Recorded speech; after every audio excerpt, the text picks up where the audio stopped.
आप तो हमेशा अच्छे कर्म करते हैं, लेकिन आपको उसका फल क्यों नहीं मिलता? ये हुई एक बात।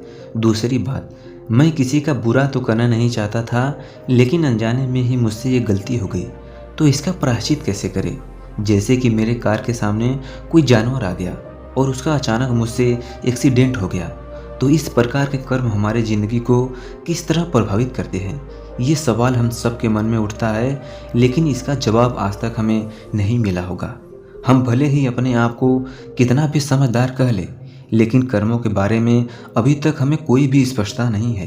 भगवत गीता में एक बहुत ही प्रसिद्ध श्लोक है कि जैसा कर्म करोगे वैसा फल मिलेगा।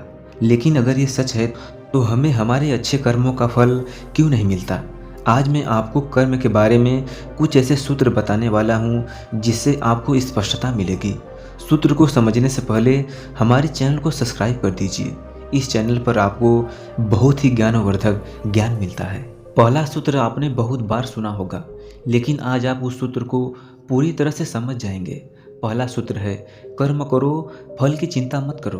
अगर आप कर्मों का हिसाब लगाने बैठेंगे तो आप कभी समझ ही नहीं पाएंगे कि आपको जो कुछ मिला है वो आपके किस अच्छे कर्म का परिणाम है, या फिर आपके साथ कुछ गलत हुआ है तो आपके किस बुरे कर्म का परिणाम है।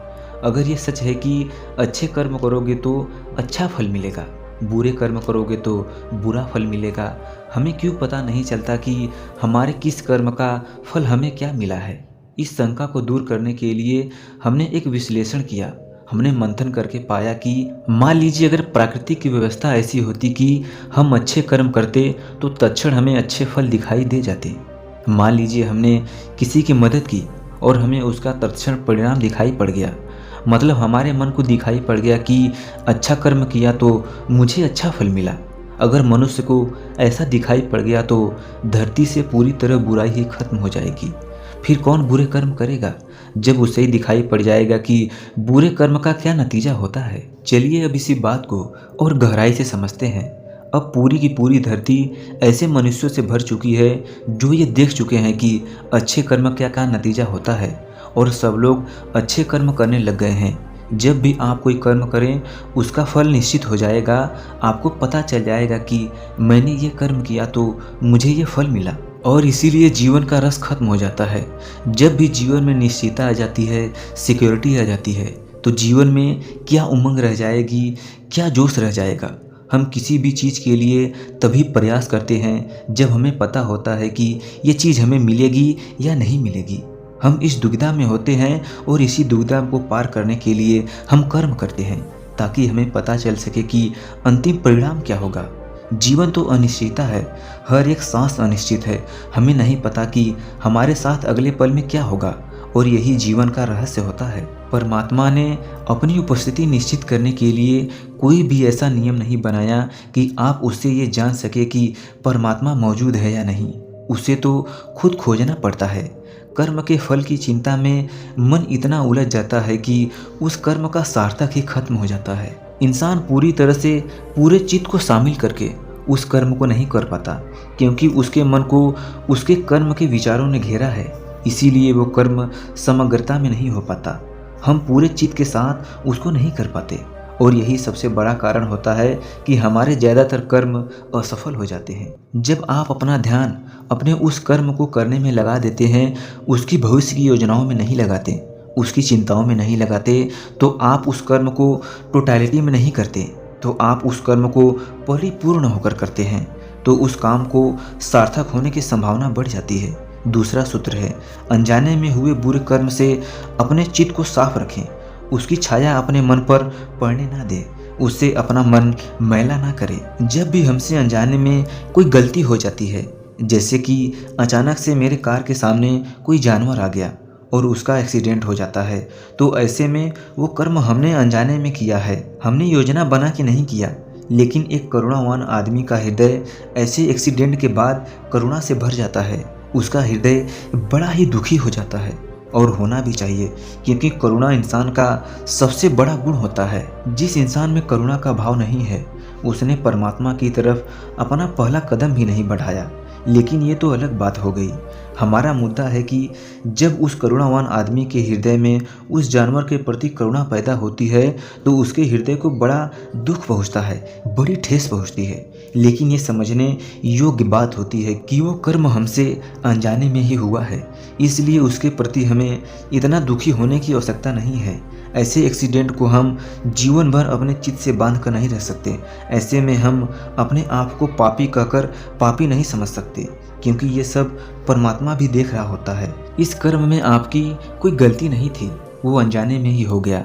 इसी तरह जब कोई आदमी गुस्से में दूसरे आदमी को चाटा मार देता है तो क्या वो भी अनजाने में हुई गलती है?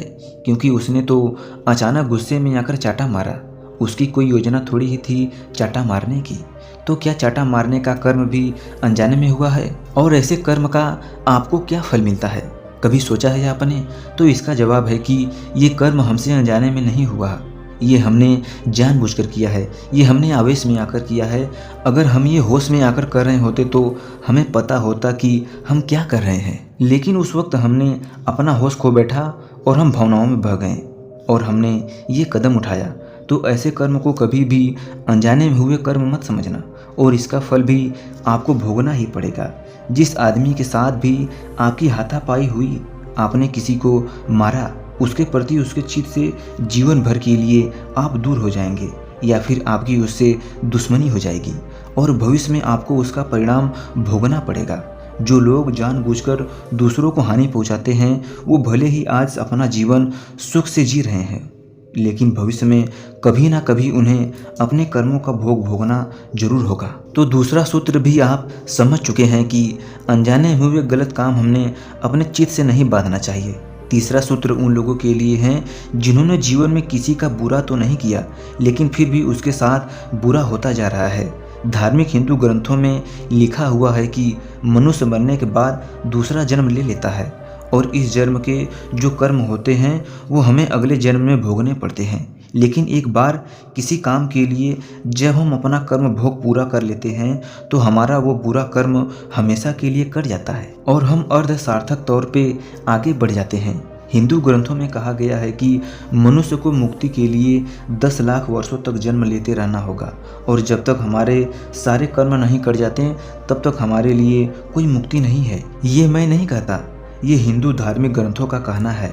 ये सच है या नहीं है, इस बात पर चर्चा करना बेवकूफ़ी होगी। लेकिन एक शिक्षा जो हम इन ग्रंथों से ले सकते हैं वो ये है कि अगर ऐसा है कि हमें अपने पिछले जन्मों के कर्म इस जन्म में भोगने पड़ रहे हैं तो हम अपने चित्त को ये समझाकर शांत कर सकते हैं, ये दुविधा से दूर कर सकते हैं कि हमारे साथ अच्छे कर्म करते हुए भी बुरा क्यों हो रहा है।